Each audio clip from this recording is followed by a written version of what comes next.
Kulang pa. Anong L? L. Oo, dito muna. Sunod A. Ito mo. Yan, tama. Tapos yung paa niya. And then yung U.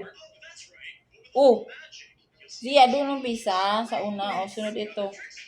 Dito nga umpisa sa gilid. Opo, yan muna. Tapos, yung ano yan. Okay, yung E. Dito ka muna umpisa, oh. Dito, oh. Hindi. Ito, dito. Tapos, iikot mo. Yun. O, dito. Gilid. Yan. Dito naman, A. Anong sounds ng A? Anong sounds ng A? Sounds ng A. Ang sounds ng A.